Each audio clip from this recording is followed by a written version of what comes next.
Yes, sir. Hey, can you see me? Yes, sir. Am I Excellent. I audible can to see you? you. Good. How are you doing?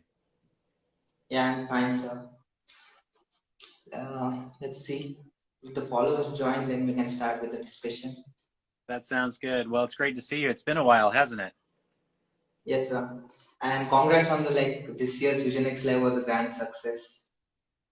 Oh, thank you. Yeah, Vision X Live was it was very fun this year with the new software, the ability to kind of sit next to each other and chat. It was a lot Yeah, of fun. yeah, the rooms Yeah, it and a really lot of made. new artists also have joined this year, right? For the demonstrations and talks and all. Yeah, the talks were a lot of fun. We had such a nice variety and mix of people, and I really enjoyed. I learned so much just from those 3 days, and I'm still, now that everything's kind of recorded, and we have the ability to go back and watch things we missed. It's a lot of fun to be able to see all of that. One thing I'll Yeah, mention. Let me just put the link in, just so people know what we're talking about. The Vision X Live yeah. conference. Uh, I'll just put. They can go there and go on the website. It's visionx.live. I'll put that in Yes. here in the notes. Visionx.live. Because you can still, if you missed it, you can still get a recording of all the demonstrations. I think there were over 80 demonstrations. So there's just so much there to enjoy and to learn from. Yeah, I also missed a lot of demos because it's because of the time schedule I missed a lot, so I had to see the recorded ones. Yeah, because every hour there were like five different things to see, and you just can't see five. Uh, you have to pick one, and yeah, and I was hosting a number of sessions, so that was all I got to see, and so But go. because that only the recording session helps because once you're at the same time you have two important sessions you can look at once and later on you can see the recorded one. Yeah, yeah, absolutely. Yeah, It was very fun. true. Well, So I wanted to ask when you thought of getting into art, because you told your father is a doctor and you're from that background and you came into art. When did you think of that? yeah, that's a good question. So, I come from a large family. There are 8 kids, so everybody has gone in a little bit different direction, and actually nobody became a doctor. Everybody, uh, did something a little different. And so when I was younger, when I was about 8 years old, I started drawing just in school, and I found that I just really enjoyed the process. There was something kind of magical about it. I remember drawing some animals, and in particular, I drew an owl, and it was, you know, something about it just was so amazing to me. This fact that you could draw something and it evokes some sort of emotion or emotional response, and at least it did in me. I don't know if it did in anybody else, but I think from that point on, just at an early age, I just had this kind of love for creating artwork, and so even though my parents they didn't have much background in the arts, I just, through my persistence and desire to continue to create over the years, and then find some art teachers and things, I really kind of had to pave a way to do that. One thing here in the United States that's kind of interesting is that you have a lot more of the arts going on in like California on the West Coast and on the East Coast, but in the middle of the country, um, it's this is before Instagram. This is before all of the social media and things. But there was a lot less going on in terms of the arts. I think back we're talking back in the 1980s, and Okay. so it was kind of tough to find teachers even. and but I was fortunate through some search. My parents were able to find like an oil painting teacher, like a local one, and that's something that I just never left. I just kept building and building, finding anything I could find.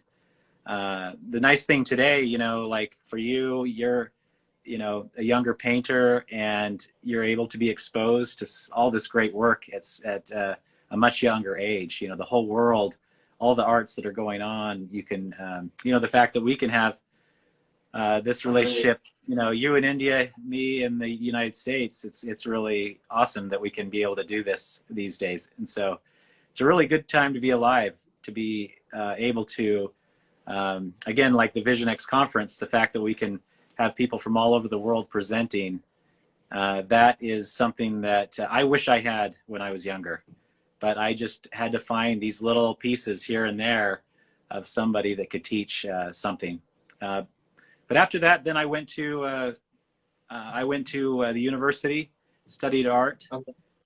and then I did my master's degree at the Academy of Art University in San Francisco, and that's where I really felt like I got the education that I wanted, where I really was able to learn from teachers who really understood what they were talking about. You know, really good knowledge of like color, drawing, understanding of values, understanding of composition. And so you really at the Academy of Art University is where I got much of the education that I wished I had. I had little pieces here and there building up to that, but it definitely, it was an eye-opening experience to be able to kind of leave the Midwest, go to the East, or go to the West Coast, go to California, and to have that experience. So that was definitely a life-changing kind of moment for me. Okay. So did you study in the attire, like traditional attire painting style, or it was like contemporary based college?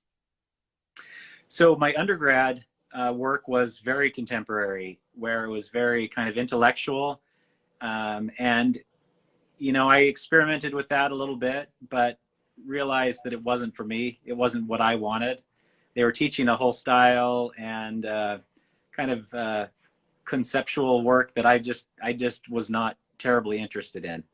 And so that's why I kind of feel like that was a little bit of a speed bump and a little bit of a, you know, some years of confusion where I wanted to go one direction, but everybody was trying to tell me to not and go to this other direction. But as I saw it, what the undergrad university, when they're teaching kind of these contemporary uh, style, is nobody wanted to buy the work that I was creating. Nobody was terribly interested in me or the other artists that were working in that environment. I think that would have been better if I were in New York, maybe doing that conceptual artwork.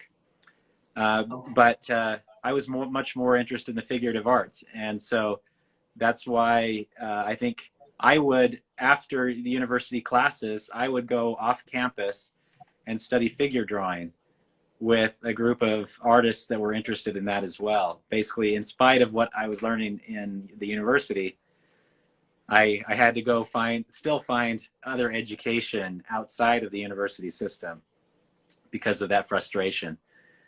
So again, that's kind of my desire, that and that frustration that I had over those years, why, you know, why I co-founded Sentient Academy, why we do Vision X Live, the art conference, is because I don't want to pass on that frustration, and I want to, you know, help facilitate better instruction, better learning, because there are so many artists that want to go down the path of figurative art, but all these universities are teaching things that, you know, a lot of young students are making them confused because they're not interested in that kind of conceptual style. And you know, I don't blame them, because a lot of times that work is really bland. It's really not that interesting, and you have to be handpicked from just a handful of universities that really are interested in the conceptual artwork that you find in like New York and LA and stuff like that. So that's certainly a path you could go down, but it's not one that I felt that had a viable path to being an independent working artist. And that's what I wanted to be. Okay. So that's what I said in New York, like in USA, there are two art worlds right now. One is like representation art, and one which is doing like proper contemporary art, and which are pretty famous also in New York and all. Then, so as an artist, we should know which audience we are targeting, right? Yeah. Yeah, absolutely. And so, some art is like institutional art, or, I have a friend that does most of his artwork is monumental art. So a corporation or a public city will commission a piece from him. And so he has to go through this whole process of presenting and making a bid and things like that. But for me, and the type of art I wanted to do was more of an interaction with collectors, individual collectors, and to have, to sell work through galleries.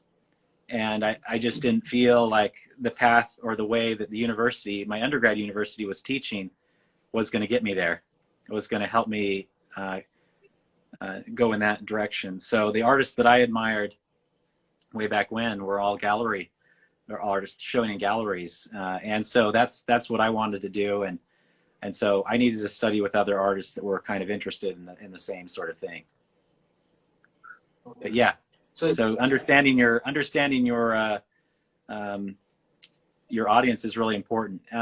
And there's different audiences, right? Even in representational art, like there's a Western art here in the U.S. where you see lots of cowboys and Native Americans, and there's kind of that group in figurative arts.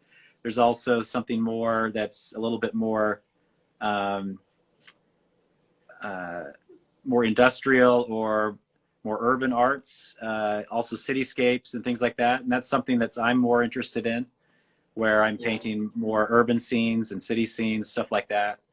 And then there's also artists that just paint like pure landscapes, and so there's lots of different ways to go, even with representational art. And you have to yeah, yeah. find kind of galleries and things that will help you kind of build that career. Just what you said, like there are different kind of art. Like you paint realistic urban scenes, landscapes, and all. Like if you see German lifting paintings, these paintings are properly different, but it's still same representational art. Yeah, yeah, absolutely. And so there's so much to do out there, right? And that's one of the challenges with like social media is you see so many different styles, and it's easy to love all kinds of different things, right? And get pulled in a lot of different directions. But at the end of the day, you kind of have to decide, what is it that I really enjoy doing, and kind of limit to some degree and focus, maybe not limit is not the right word, but focus on the things that you really enjoy doing. And I know I get interested in different things, like I've done some science fiction or imaginative work along with more traditional work. Obviously, traditional kind of urban scenes are mostly what I do. Uh, and I do some still life and things like that. But it's, it's easy to want to keep going in all kinds of different directions, right? And it's really important to kind of focus and find maybe one or two or three things that you really want to get good at, because if you really focus on those things, you get known for them really well, and you're able to build kind of a clientele that kind of know and kind of can expect some of the things that you're going to make.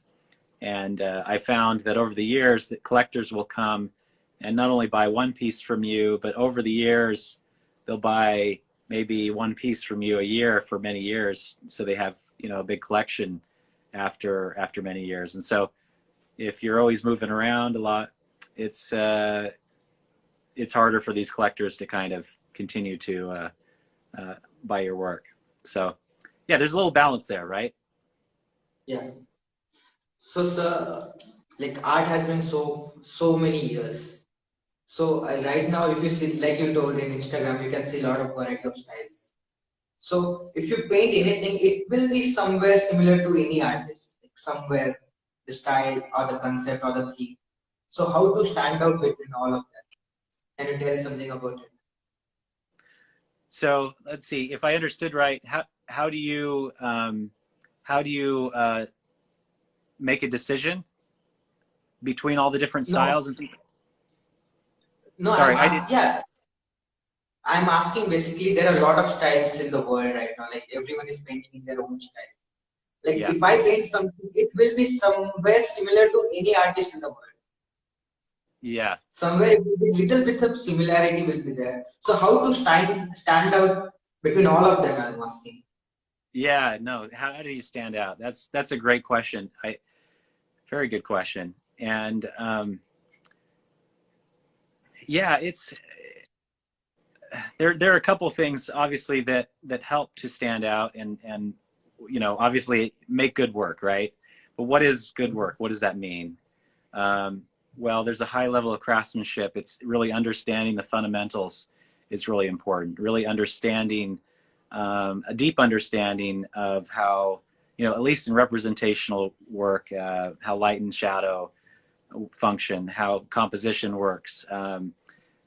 Uh, Seeing your work, even if it has representational style, the graphic quality of it to stand out. But in all of that, there are, it takes time to kind of go through not only those fundamental principles, but also finding a market for your work or a certain type of genre that allows a group of people that really love what you do, right? And so trying to find that tribe of people that really like what you do can be a little bit of a challenge. But I think often, I look at least my life and the things I'm interested in. I love traveling. I love meeting people around the world, such as yourself. It was just so fun to be there in India and to go painting Yeah, together and to, just see what life was like there in India. And in some ways it's similar to my life here, but in other ways it's really different. And I love to celebrate the similarities and also the differences. And so, but some other artists, they would prefer to stay in their studio all the time. They don't like traveling. They don't. And so, my the type of art I'm interested in has to do with my lifestyle, the life I want to live. And the life I want to live is to travel, to meet people, to go to places that are inspiring and interesting, and have I love culture, and so I think if you look at things that you really enjoy as a person, then that will come through on your canvas. And so, and then there are other people that have those same kind of feelings. Like, when I go to Italy, and that's a place that I love, and I speak the language. I really enjoy the people there. I enjoy the food, and I know there are a lot of people that love traveling there as well. And so, I know if I'm painting something that I love, other people are going to love it too, and other people will want to purchase that work. So you're kind of finding that common ground that you have with people, that what you're communicating, they're appreciating, they're understanding. So it really is not trying to conquer the entire world and like try and be the greatest artist in the world in terms of style and things like that. I think it's more finding what it is that you love about life and that you want to share. And then I think you will naturally start interacting with those types of people that love those same things. And I think that's a sincere way to start with building that sort of relationship with collectors. I think one thing that can happen, and I see this. So, for example, in the Western art genre, like I mentioned earlier, with the cowboys and all of that, is some artists see that there are a lot of money in it, and there's a lot of high price tags, and so they go do that for a while, but they really don't have that sincere, like they're not a cowboy, they're not they don't feel those things about the West, that it's not totally sincere. They might live in Los Angeles, and so I see that there's a little bit of a fakeness to that, and after a while you burn out because you're just kind of tired of it. And it's just only the people that really kind of develop a deep love for that or have grown up with it, that I think can continue to do that whole lifestyle. And so there's really that's something that's really important about, something to discover within yourself is what is it that I really enjoy and I'm willing to spend hours and hours and hours painting and thinking about this thing that I'm really interested in. And so I just think that if we do that, if we kind of really connect with our own soul about what we really want, then other people that have those similar feelings, that similar life experience, will also want to buy that work, support you, and want to see you, continue to grow and learn as an artist. And that's sometimes that's kind of hard to do because I think maybe artists want everybody to love them, but that's not going to happen. Some people will really love the work you do. And, for example, when I made that decision to not do kind of the New York avant-garde style or, the conceptual art where it's not even about painting anymore, it's about, nowadays it's about digital art or performance or whatever it is. They aren't going to like my work and I'm not really going to like the work they're doing. And that's kind of okay, right? You realize Yeah, you just want to step back and be who you are and move forward in that way. yeah, makes sense.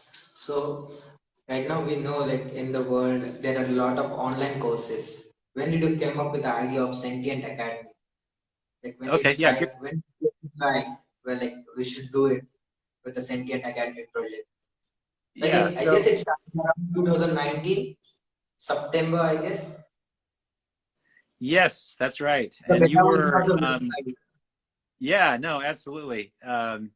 No, and it was great to work with you too and appreciate your feedback and helping us also tailor the academy to, the needs of students and professionals alike. But I met Keith Wong a couple years ago and realized that because I've wanted to start kind of an online art school actually since 2005, so way back when. But the problem is I'm not terribly tech savvy. I building websites and things like that is not what I'm into, and so it took that long to find the right person to start the online academy, and that's where working with Keith has been great because he does all the tech sides of things, and he kind of understands all of that. And so, from my perspective, I was looking at the Academy of Art University where I did my master's degree, and then I taught there for about 7 years. And one of the challenges that I had just with the art school model is that it's so expensive. Yeah, I ended up paying, over $100,000 for my education, and it's a very expensive. It's in San Francisco, which is one of the most expensive places in the United States. There's kind of New York, there's San Francisco, and there's LA, and those are the three most expensive areas in the entire United States. And they have an art school there, and most of the art schools are in those really expensive areas, and so it's really hard on students. And so that's where I wanted to make education more affordable for people, and they didn't have to go through what I went through in terms of that really high cost. okay. So Actually, Sentient Academy helped me a lot. I went to your curriculum about landscapes and all. It's actually helpful for many of the people. Even my friends, some of they are in the course. They also did your course. So it's really helpful for a lot of people. And it's very, like, compared to the art colleges, it's very cheap. Really yeah, cheap. yeah, yeah. No, Yeah. just a fraction of the cost, right? The one challenge, obviously, is that we can't be there in person together. But it's the next best thing because for example, say you flew over and lived here in the United States and had to work, and just like I had to go from I moved from Utah as a young student to San Francisco, and you had to work super hard and to pay. I had to pay for my education, and it's a lot. And so that's where sentient can be, fill that role, right? Um, and so I'm happy to hear that. I'm happy to hear that was helpful to you and to others, and I hope it continues to be helpful, Yes. and that we can share some of those ideas together, and I learn from you, as well as vice versa, right? I think, it's great to see the ideas that you're testing out, and to watch you, grow as an independent artist as well, and the things you're discovering and things you're learning, and also the things you bring that are different, in terms of your culture and the way you see the world. And I think that's really fantastic. I love seeing, the landscapes that are your local landscapes, and to see Mm. how you interpret them. And that's a lot of fun. It just is just something that enriches my life, and something I truly enjoy. Yes, sir. So, as you told, you paint like a lot of versatile. You're the most versatile artist I have seen. Like you can paint everything. Like you paint anything from imagination to the representation art. But I want to ask, which is your favorite subject? Oh, that's a great question. I think I tend towards, even with all the things that I like to paint. This is where I kind of tend towards. I love, so, with like cityscapes, there's lots of geometry in it. There's perspective, and there's kind of a mechanical nature to it. And so even with the still life objects and things like that, I love to paint like an antique typewriter, or something that has some complexity to it.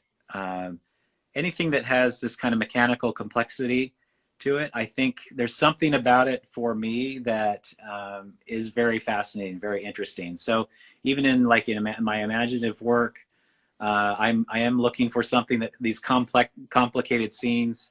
There's a perspective. There's some straight line geometry and things in it. I tend to enjoy that a little bit more than maybe more roundish type forms, more organic types of things. Although, that can be fun too. But I just think for my work, if I look at over the past, 10, 15, 20 years, I do tend to enjoy things that have kind of these spatial divisions. And I do tons of little thumbnail compositions of little line work and things like that. So something that I really really enjoy. Okay. As you like last year, you shared a video of your studio, like we all saw on Instagram. In a one interview between Keith sir and John Burton, I heard like John Burton was saying your studio is basically a laboratory of things. Like you keep each and everything there. Yeah, What I do like to do some experimentation. I do collect things. Um, I love everything about nature, obviously, and I do like to do. Um, I have fish tanks, and I have different animals. We have a kind of a farm in our backyard, and I do really enjoy the experimentation of, like, let me try this thing, and then let me make a little bit of a variation on that thing, and let's try and pursue this all the way down the line, and kind of see where it can go. And I just enjoy do that on a lot of different levels of my life. Same thing with, when I started Strata Easel, so the easel business, for plein air painting. I wanted to combine a couple of things. I wanted to combine the the traditional French easel, right, has been around for over 100 years, maybe a couple hundred years. But what if we married that with an Apple laptop? So Steve Jobs, from Apple, he he worked with a great designer named Johnny Ive, and Johnny Ive, um, I've really enjoyed understanding his design principles and the way he's designed the various products there. And so I thought, well, why not design an easel that has kind of the capabilities of a laptop, or the ease of that kind of size and space, And so that's where that kind of started. And I really enjoy. kind of the challenge there. There it is. Yep. Laptops and compact easels. Yeah, you've put a lot of miles on that. Yeah, I'm using since then. You've painted hundreds, maybe thousands of paintings on that, and that's very cool to see that. But that's something that it was like a problem, right? It was a scientific problem where how can I create something that is convenient and that is, you know, a certain size, and so we had to play around with a lot of different things, and so that's kind of where what I see my studio as is something where I'm exploring, I'm learning, I'm trying to grow, you know, I'm trying to look at different fields and not just art. I like to understand as much about science uh, as I can. Also, like cultures and religions and things like that is very interesting to me as well. I love also culinary things like food, and you can see that's kind of a theme as well. You know, with my painting Yeah. here, all the fruit markets and things that I've done. I love the markets in India. I just think they're just so beautiful and interesting and rich and dynamic, and I love whenever I travel somewhere, I want to understand the local food, the local cuisine. I want to understand the curries. It was just very fun to walk down the markets there in India and just see how paneer was made. And so I want to understand as much as I can about the world as possible. I think that's what is really fascinating and enjoying about this. About being an artist is somebody who can go out and observe things that are happening and then record them and share them with other people. I just really enjoy that. Great. So this year's Star Diesel challenge is there. When did you come up with the idea of Star Diesel challenge? Because a lot of people are getting improved in 30 days. They can see the improvement working continuously daily. Like this will be my 10th Star Diesel challenge. Is I'm it your doing it 10th? since two, Really? Wow, I'm doing it since 2018. that's So amazing. it's a good way to continuously work and get improved because you can compare all the 30 works. Yeah. So when did you come up with the idea of like, and you give away a lot of things which for free, like startizers. Now you have like sponsors like the brushes, triple brushes and all. It's Yeah. a great way. You will do the work for the prizes or maybe for the improvement. You never know, but you are working daily for 30 days continuously. So when you got this idea, Yeah. So I was you know, driving in a rural road. I was going to teach a workshop, and one thing I was a little frustrated with is when I go and teach a 3-day workshop or a 4-day workshop or whatever.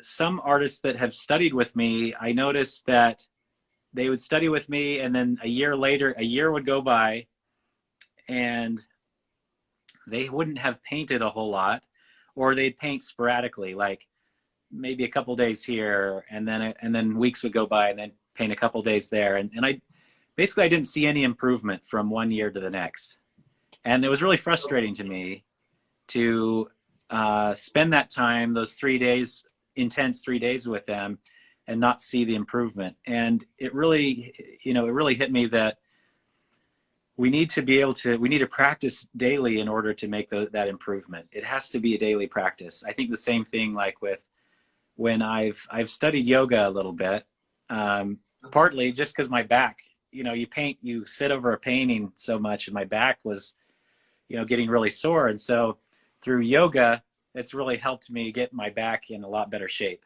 right? And but you kind of have to do that on a daily basis, at least a little bit, right, in order to maintain your flexibility, and to order to make some improvements. And so it's really the same thing with our painting muscles. You know, the brain mainly is what we need to be training. And so that idea of the daily practice uh, was like, well, I need to do something to motivate people to do this daily practice. And so that's where I came up with this idea. Well, let's do this 30-day challenge where we are incentivizing people to every single day for a month. We try and develop it's not about, you know, giving away the prizes, although that I think that helps a little bit, But what we want to Yeah, do is create a group of people, a group of artists that are all working together on a goal to paint every single day from life.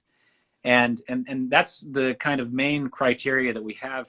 And what is unique about the challenge we're doing is that you need to do it from life, because I found as a representational painter, you learn way more from painting from life than you do from any other type of practice. And so, just seeing the light, how, in with your eyes, and also it forces you to see how well you understand drawing, seeing values and color and edges and all of that stuff. And so that's why the criteria, right? You have to do it from life for 30 days. And I've just seen so much improvement from so many people, including myself. I didn't paint a lot of still life, since college. So we're talking about a 10-year period where I didn't paint any still life from my college days, right? And so I just got back into it.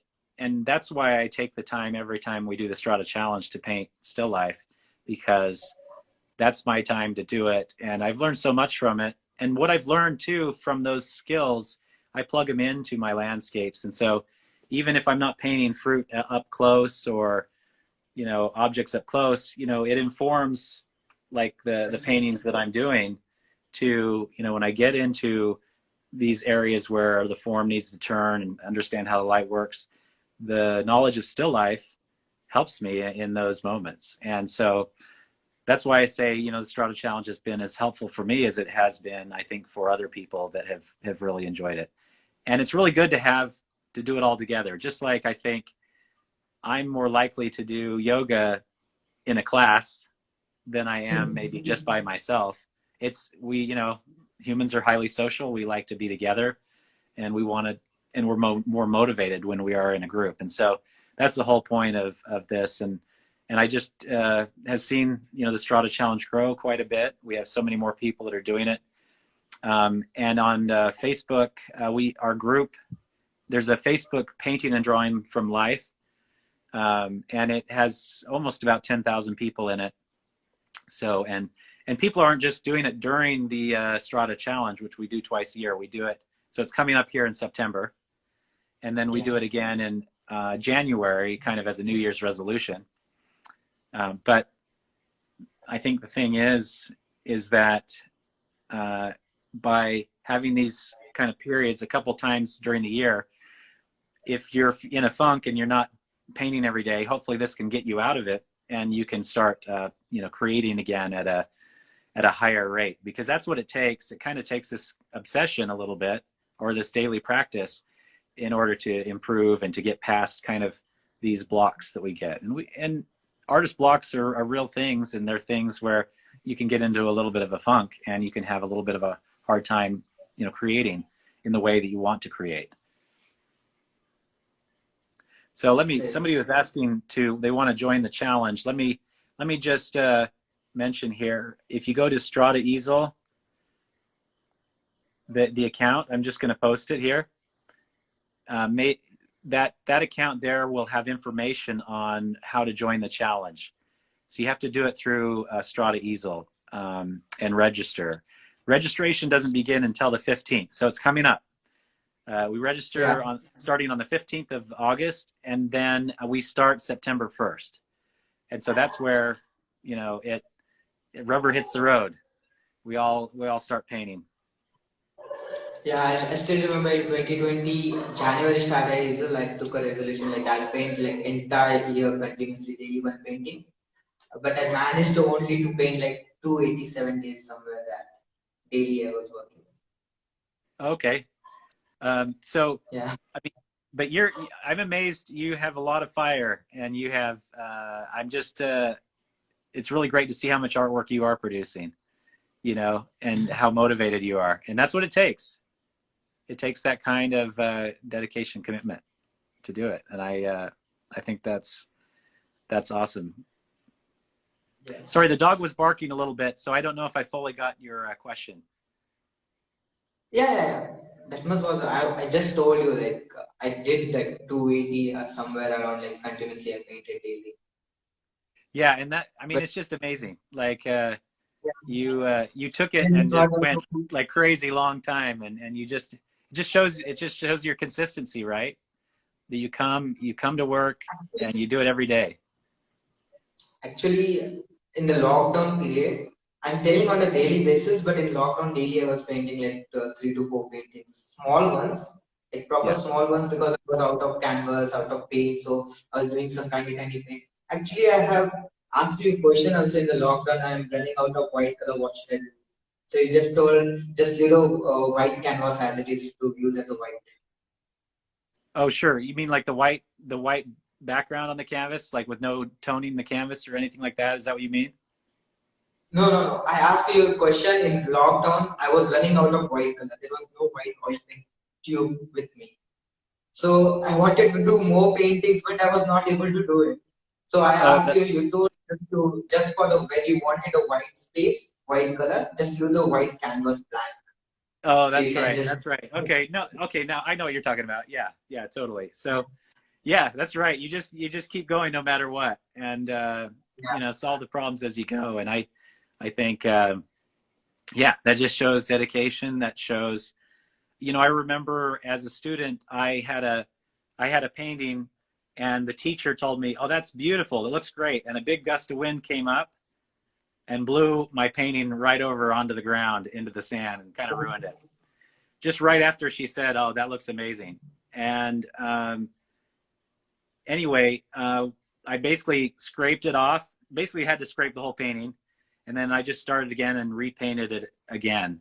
And the teacher, I just remember she was really impressed by that. She just said, that just shows you have that desire and that dedication, and that you're not going to let anything stop you from continuing to learn and grow. And so I think that's really important, and it's great to see that in you, that you have that desire to continue to learn, to continue to grow, and that you want to, even if you don't have white, even if forget some colors, or there's some times where I will forget, um, think like my palette knife or my brushes one time, and so I just use sticks and did drawing with leaves and sticks, because I forgot my brushes. You just make do with whatever you've got. actually I find myself pretty lucky in the lockdown. In the lockdown, there was a Michael Harding giveaway in between the lockdown. So I have applied for that and I won a set of 4 colors in the lockdown. And in that time, the Australian artist, plein artist Leon Holmes, I was speaking with him a lot in the lockdown. He was guiding me through my works. So I told him I'm running out of white color, and he knew that I was talking with him regularly. So when he knew I am running out of white colors, and I told him I want the Michael Harding paints giveaway. He's a brand ambassador of Michael Harding's. So he told them to send few extra tubes of white color to me. So I got 6 white tubes of Michael Harding, free Oh, of that's a cost. great story. I love that. That's awesome. That's I fantastic. was after that I was able to do the works, more works. That's so great. I love hearing that. And you know what? When Yeah, people see you're that dedicated, they want to help you. You know, and I think that's an important lesson there. Is to there's no doubt that you're fully committed into what you love to do and what you're about. And so that's a neat story. I love that. yeah. He actually, I just sent in a picture. Sir, I got the Michael Harding's paints today, and he directly said, "Thanks me later for the extra 4 tubes."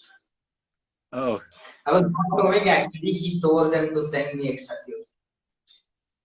oh, that's cool. I love it. Yeah. That's awesome. So for every strategy, you have a subject. You do a typical like last year you did still lives. This year you have any basic idea of what you're going to do in a strategy challenge? Uh, oh boy, that's a great question. I do so over the course of the year. I tend to, if I see something that I'm interested in, I'll buy it, and like antiques or things like that. And so I have some other different antiques that I'm interested in learning, or I mean using for certain themes, certain paintings that I want to do. There are a couple things though. I may during part of the challenge, I'm going to be in New Zealand, so Okay. I'll be traveling there, and so I think I may be doing more landscapes. You know, I'll be doing more landscapes in this one than I. So there are a couple of things that I want to continue to work on that will be fun. You know, like mountains and clouds and rivers and streams and things like that. And so that's something I haven't worked on as much in as of late. You know, because we talked about I've done a lot of urban things. I've done a lot of um, mechanical type stuff as far as still life goes. So here I will probably be working a little bit more on more traditional landscape views. And so that's something that I really I'm looking forward to is kind of doing a deep dive in a beautiful part of the world. New Zealand's amazing. So it is something that I'm really looking forward to. Looks like somebody was saying, can I talk a little bit slower? Maybe I'm talking a little too fast. Hopefully Mm, people can understand me. Did you see that comment? yeah. Yeah, I know, So I have an you accent talk here in English, the but Western United States. And so it might be hard for some people to understand me. I'll try and talk a little slower. he's talking about me, I guess. Oh, okay. Okay, I'll talk slowly. Okay. Yeah, great. So, what I was going to ask. Oh, I forgot what I was. There, I was building up a question and totally forgot what I was going to ask you. Okay, while you're thinking about it, the question, maybe something I'll mention too about the Strata Challenge, and that is, you said, what am I going to be working on? And I think that's important because when you do a challenge, a 30-day painting challenge, it's always good to have kind of a goal and kind of a direction that you want to take your artwork, something you're trying to learn and to maybe solve or get better at. And I think there's a lot of one of the things that I've thought a lot about recently is the underpainting. Okay. How am I starting a painting, and the way I'm starting a painting will give me certain results. And I think it's good not to underestimate the importance of your initial strokes and your initial washes or no washes or however you do it. And you've probably seen me do a lot of still life where I don't do any sort of wash at the beginning. I don't do any sort of underpainting at the beginning, but I immediately go to kind of the drawing and, just out of nothing, put like the object right in there. One thing I'm thinking about doing this round is to have a little bit more of an interesting beginning in terms of like a wash or something like that to unify the color, and then that will change the relationship of the edges in the canvas, and also the color themes. So that's one of the things that I might be working on, or the idea that I have. The thing is with like a good scientist, when they're trying to do an experiment and trying to move an experiment forward, you don't want to make too many variables because then you don't know where you're at. And I think, as I look at art, what I like to introduce is just one variable or two maximum. And if I introduce those two, then I kind of see where that thing goes, and then kind of test it out. And if I don't like where it goes, then I abandon it and try another little variable, another little thing.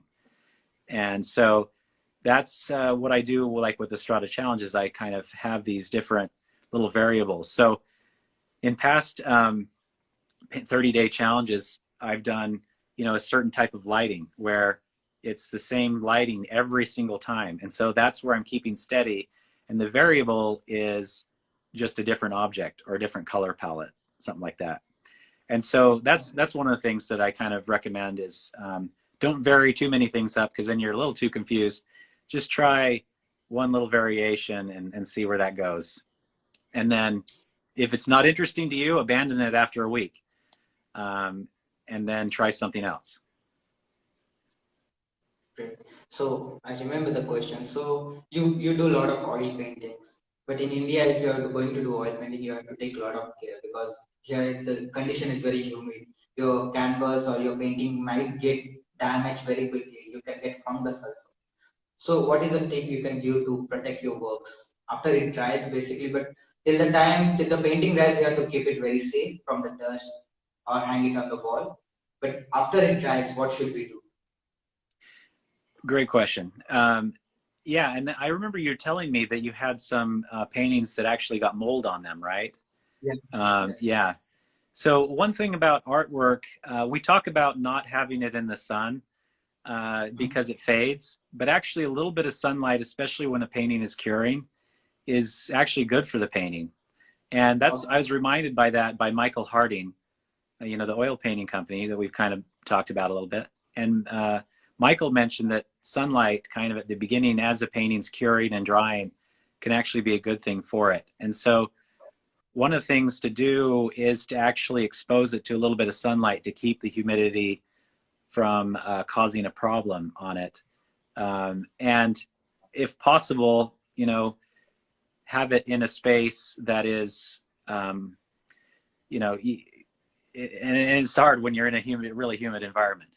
Uh, but if you can also coat the back of the canvas, or if it's a panel, if you can coat that with something that is non-water soluble on the back of the canvas, sometimes that can be helpful as well as to put rabbit skin glue or something on that, and that'll kind of protect it on the back of the panel, or if it's canvas, doing something like that. So um, those are a couple of things, and I live in a really dry environment, so I don't have to deal with this, as much as kind of what you're facing. But that's one thing I did also to dry my paintings quicker when I was there in India. I actually took out my panel carrier and kind of exposed it to the sun for a couple hours each day to just keep everything kind of dry. Made sure it was dry by the time I traveled home too, because the Okay. heat, the warmth also kind of oxidizes the paint a little bit faster, and keeps it from.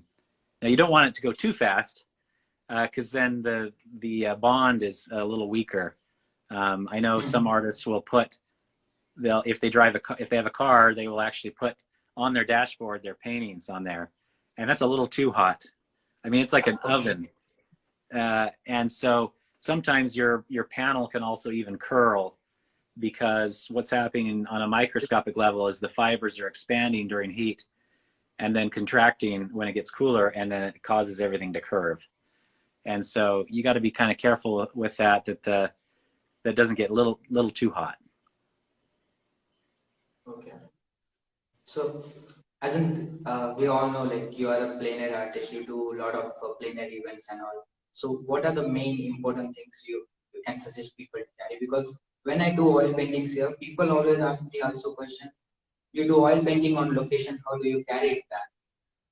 Because here in India, you will not get the wet panel carrier. Yeah, So, people ask it, like, how do you carry your oil paintings back? They don't know. yeah. What is your suggestion?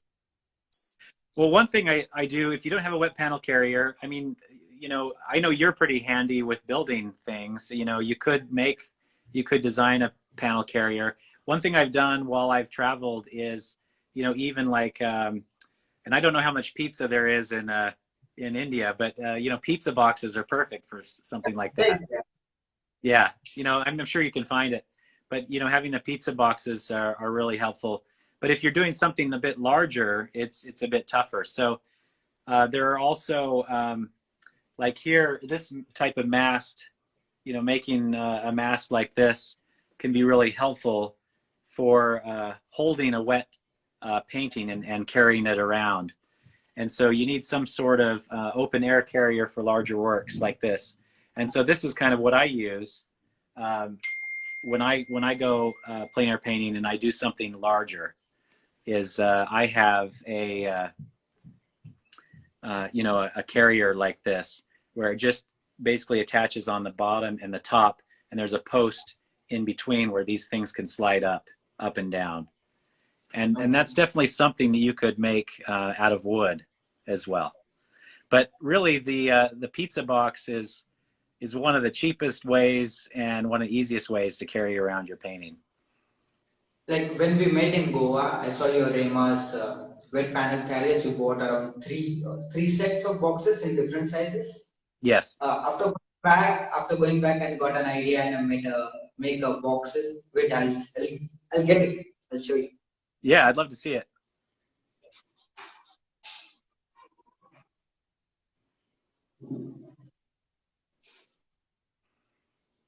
So as he's taking a minute to kind of grab those boxes, I think you know, if you don't live in the U.S., you can make a lot of this stuff, and a lot of the videos on making your own plein air equipment, you know, the free videos and tutorials are on YouTube, and so that's one way to kind of get around making your own equipment if you can't buy it. And I understand that, you know, like having a Strata easel, and I'll put that in the comments here if anybody's interested in looking more at the easels.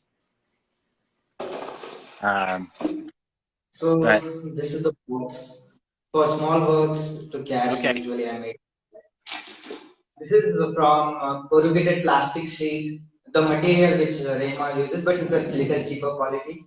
And I have added the sun boards here to differentiate the woods, yes, the yeah, panels, fantastic. and this. Yeah, it's nice, lightweight, and Yeah, it's easily allows you to transport your paintings. 8 paintings in this. What's that? You can I get can 8 carry paintings. around 8 paintings. That's awesome. Yeah, and so yeah, having something like that where you just have a divider, so you know they aren't sticking together, is all you need. And it's nice to have it in a whole container like that, and so that you can easily transport it without getting paint all over you, and you can do multiple studies throughout the day. Because when you're doing small ones like that, I imagine you could do eight of those in a day. You know, when you're doing Yeah. little, right? And so it's nice to have a little box where you have enough to be able to do that. True. So, like last question, what is your advice for the beginner artists from who are actually not like a beginner? I want to say who graduate after the art school is done. For the graduates to get into the art world, what is your advice for them? Well, okay. You know, after you've graduated from school, is what you're saying. Like, how do you, you know, professionally have a career in the arts? Yeah. Yeah, So to have a career in the arts, you know, as a gallery painter, that's kind of what you're saying, or what we're talking about, right? Is somebody that is able to supply artwork to galleries. Now, one thing about being able to make a living is you have to have enough artwork to supply one gallery or a couple of galleries, right? And the other thing I know artists do to help support themselves, especially when they're getting started, but also throughout their career, is to do some teaching too. And so artists both are very often teachers as well as painters. But I think, and this is something that you're doing really well, is you got to produce enough work, and you have to learn how to get faster at things. And it doesn't matter what job you do in life, you have to learn ways, you know, think really smart and not only produce high quality, but you also need to do it at with consistency, and also with enough. You have to have output, right? And so that's another thing. Like we talked about, this 30-day challenge. You do 30 paintings in 30 days. That helps you kind of that. You know, if you do a good body of work in those 30 days in 1 month, you have enough to show at like 2 galleries, right? And so I think that's a big part of what you need to do, is to be able to think about this. You have to kind of put on your business hat and say, okay, I need to have enough product out there and sell enough of it consistently throughout, each month in order to survive or to stay alive and hopefully thrive over the years. And just know that it takes, from what I've found for most artists, that once they graduate, it's about 5 years from when they kind of graduate to when they're able to build their career to a point where they feel good about being able to pay the bills and all of that sort of thing. So it does take time. It takes consistency, some sacrifice as well to be able to kind of get things moving in the right direction. But if you're willing to kind of hang in there for those kind of 5 years and pay those dues, and I know it can be challenging. Yeah. And I know, for example, here in the U.S., the art market is probably the strongest place in the world, in terms of art sales. And I know in every country it's a little bit different, in terms of pricing and things like that. But I do know in every country there are art markets and there are artists that are doing well. And so you really got to kind of also find out where those markets are, where people are going and traveling and are going to see it, people that have money. And so usually places like, I visited Goa, India, and that's where we were able to meet and paint. And that's, in India, that's a great place because a lot of people come there to vacation. And, we saw there was a gallery there, a couple of galleries. And so finding places like that, or whether it's in Mumbai or it's in New Delhi, bigger cities obviously are going to attract more wealth. And so you have to find and kind of supply areas in your country where they have those opportunities, right? And so, interacting with those big city markets, I think is important. And not only that, but also here in Instagram and social media, obviously there are places you can also sell work through social media. But in terms of higher priced artwork, it's still, I believe, through galleries, where for the most part, the larger works and the higher priced work is still being sold, mostly in a gallery setting. But smaller, more affordable works, I think on social media here and Instagram, others are a place to, you could definitely find some great work. I mean, you can sell some of your work and find some great clients there that way too. True. Like you said, Instagram is a blessing for an artist also. Like for me, from Instagram, I'm getting commissions and all, which is helping me to survive and keep continuing my work, which I like to do. Right. Last month, I graduated from my master's. I did my master's, completed it. Now I have applied for one time and space gallery here. They like my work. They are trying to select me. Let's see how it goes. To see. Yeah. Well, and you do both, right? You still work with people individually and you work with a gallery. And you do everything you can, right? I mean, an artist has to be kind of take every initiative, right, to promote themselves and use all the channels necessary.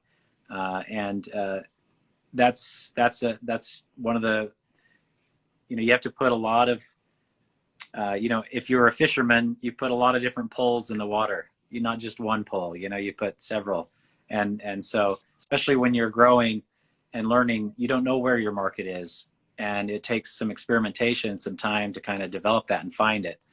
And so that's why you have to have multiple kind of sources of revenue to be able to do that. And also price points.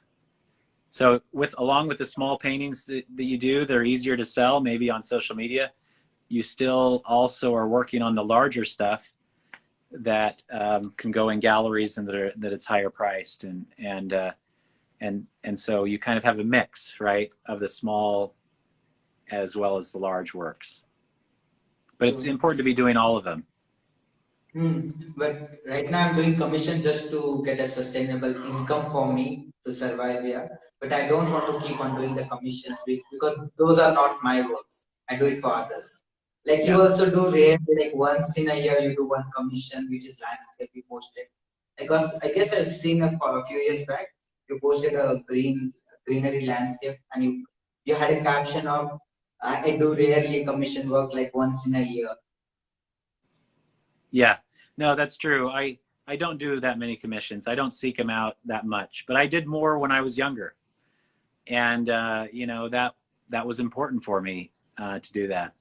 And so you're right. There's that kind of balance, right? Commissions can be really good money and can be really helpful, and also you can learn some things from the interaction with clients, what they want, and stuff like that. But at the same time, I prefer not doing commissions. I prefer just doing my own work, and then hopefully there is somebody out there in the universe that likes what I'm doing, because I just find that way more fulfilling and way more enjoyable. And I feel like I do better work when it comes from my idea rather than somebody else's idea. But some people love commissions, and that's how they do commissions, and um, that's how they live, like on portrait commissions or stuff like that. But for me, that would be very hard. I prefer to have something that comes from my ideas and things I'm interested in. So um, again, it's kind of a balance. It's a balance between what you can do and what you need to do. Now, at least as far as my career goes, you know, at the point where I'm at, where it's mostly for me, um, I turn things down. You know, some people said, you know, will you do the commission for me? And I just say, you know what, I'm really not the artist for you, and I'll recommend another artist to do the commission, because I realized that it would eat up my time and not be in kind of the direction I'm headed, and so it kind of slows me down, and I just don't want to do that. You know, so you'll get to that point where you'll find that, you know, that there there are things, but Right I think now, right now when you're young, I think it's good to do commissions. I think it's good to um, yeah, I do commissions which are little challenging. Like recently, I got 5 commission works for mythology, like painting based on Jesus story. So I found the figurative studies and all will be there. So I did the commission. But if I get a commission of a graphite pencil portraits, I don't do it anymore. I give it to my juniors or some other artists because I find it very patience work. I can't do it anymore. So I do only painting works. yeah. And I rarely do landscape commission works. Here in India, you'll get mostly portrait commission work. Oh, that's interesting. Well, I think that's good. I think you have a good head about it. You're doing the right thing. But that's, yeah, it's a balance, right? There's a lot of balancing that you have to do when you decide Someone asked me to one your time. question. Art by Swati. Need the best tip from you, Brian. When painting plein air, how you can crop your eyes? It's so difficult because you see around. Crop, I guess she wants to mean squint or okay. She wants to say when you're doing a plein air painting, how can you focus on a uh, specific portion which you're going to paint because you can see every portion, everything. You're right. Yeah. Yeah. No, as far as cropping goes, so one thing you want to do is just think about 3 or 4 large masses, or 3 to 5 large masses. So, and then what I like to do is kind of think about where am I going to place the most important large mass, and I'll start with that, and put that kind of on the canvas, and then kind of see that first placement, how the other big shapes react. And so I'm not necessarily looking at a specific space. I mean, there's some artists like Mark Majori where they try and copy exactly site size, exactly what they're seeing. I'm not that type of artist. I make arrangements from little bits and pieces in the landscape here and there. I bring them in. And so for me, it's all about designing with large shapes. So that's what I would think of instead of like just a specific area that you're trying to capture. Think about the big shapes and where you want those on the canvas.